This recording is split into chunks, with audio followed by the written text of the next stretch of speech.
No place was safe, I guess, when the military sucked at everyone's pockets, even those of the better off. A human attendant jumped out of the shadows and waited anxiously on the curb for me to lower the bike to the pavement. He was young, maybe too young to be working in this kind of place, but who was I to judge? I wasn't anybody's mother. "Park your bike, ma'am?" he asked, rubbing his damp hands together. "Sure." I held out the keys, but didn't give them to him just yet. This is military property, so if you attempt to steal it, they'll skin you alive. The boy gulped, and I dropped the keys into his wavering hand. It's too bad I couldn't throw things like that around for a wee bit longer.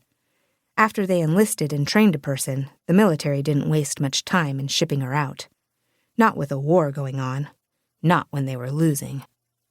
I whipped off my riding goggles and slid them into my pocket, straightened my long military-issue leather coat, ran a hand through my short hair, a habit I'd picked up since they forced me to lop off my ponytail, and approached the door. There was a beep and the whine of something coming to life as I got within 3 feet of it. A panel slid open, at a little above my eye level, and the red mechanical eye of a bot peered out. Chapter 2. "State your business," a rough and static voice quipped. "I am here as a client," I told it, making my tone sound light and jovial. These doorbots were programmed to detect any kind of potential threat to the good decency of the club and its patrons. The red eye scanned me, and the voice answered, "You are military." "That is correct. Are you going to hold that against me? It's been a while, but I am a registered client. Check your records." The red eye dimmed for a few seconds. Then I was asked to step forward. I did, and held my eyes open wide as the right was scanned into the system. "Match found. Welcome, Isadora Banner." There was a click and the door slid open. I stepped inside and looked around the small entryway. It was decorated with wood veneer and tacky flowered wallpaper, but there wasn't a speck of dust to be found. It hadn't changed much. A girl who stood barely as high as my shoulder ran forward and bowed low.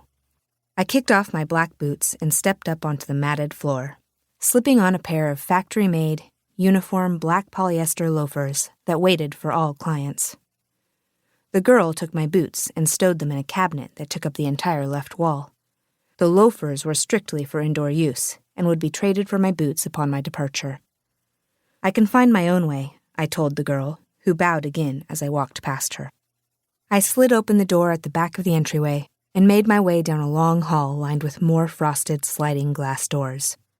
There was a wide variety of sounds coming from these rooms, from lively music to low growls. But above all else, what came to my ears was an insincere, high-pitched giggling. Of course, their customers didn't see these attentions as false and ate them up. Maybe it was some flaw in my own character that I saw these poor young women, and a few young men as well, as quietly laughing at us behind their pretty manicured hands. I felt sure they didn't give a damn for their clients. They only cared about the money we brought in.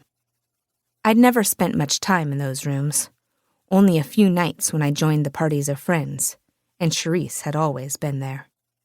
I had thought at the time that her attentions to me had been sincere. She'd looked over the shoulders of the other patrons.